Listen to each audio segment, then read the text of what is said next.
Well, here we are on a Saturday afternoon and starting a new video. And I have my QLF liquid supplier here, getting ready to fill up my tank. So I'll get a little bit of that on film. And so that's how we're starting the Saturday afternoon.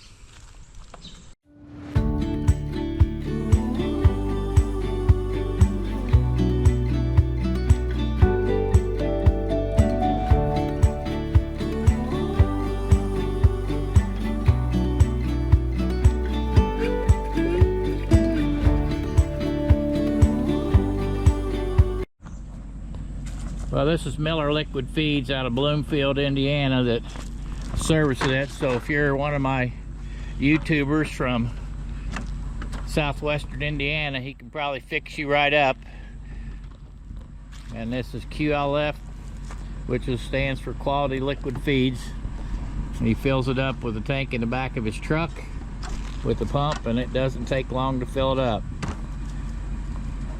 This is a pretty good supplement for my cows, especially when pasture's getting pretty slim. Good morning, folks. I was going to invest in a concrete feed bunk, actually two of them, and just decided I'd wait till later to do that. So I ended up going to our local box store and getting this Tartar feed bunk. I've got two of them already, and they seem to be pretty decent, but I needed a place to feed my herd bull and the 3 replacement bulls that I'm going to feed out. So I ran over and got this. So now I'm in the process of getting it unloaded and putting it where these bulls are so I can start feeding them. Well, I'll be glad when the end of the month comes so I can part with these 16 here and 4 heifers, because I sure am getting tired of feeding them. And I just put in another bale of hay for them, plus getting grain twice a day. End of the month, they'll be gone, I hope. Hey, good morning, everyone. It is a Tuesday morning. It is a rainy Tuesday morning, which we could have used the rain, so we're getting some. It started raining last night. So this will be the first time in a while that I have to do my morning chores in the rain. And I have added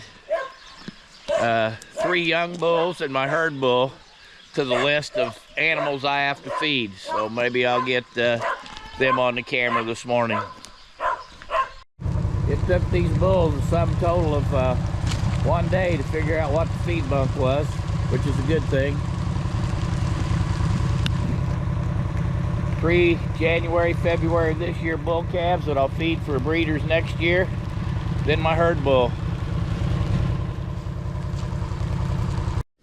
All right, back from the feed mill, and I've got a ton of feed for the calves, and then I've also got these 2 tubs filled up with the goat feed.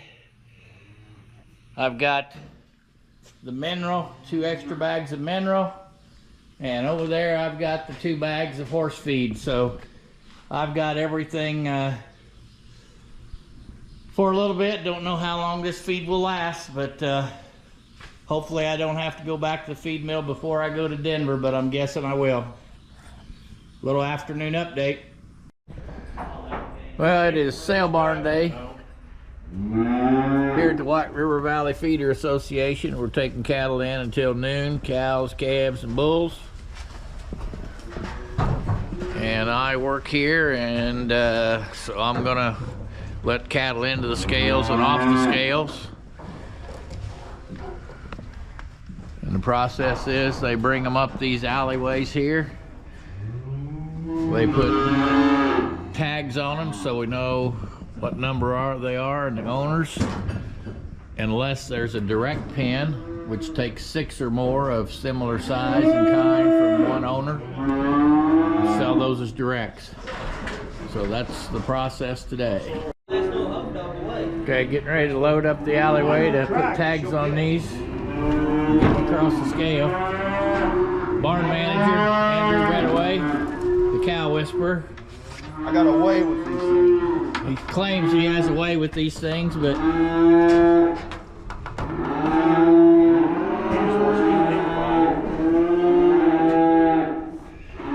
anyway, they'll come up this alleyway.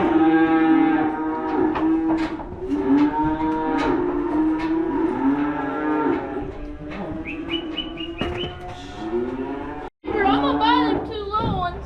So here they are up in the alleyway, and we'll put the tags on. Your mom won't break it.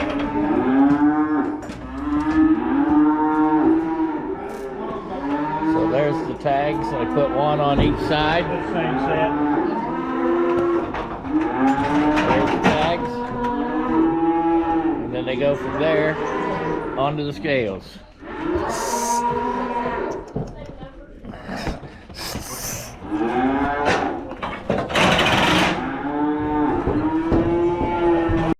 Well, you probably can't see this, but here's the barn manager.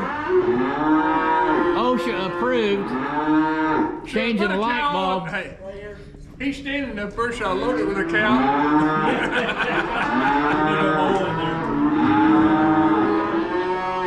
So anyway, putting a new bulb in there.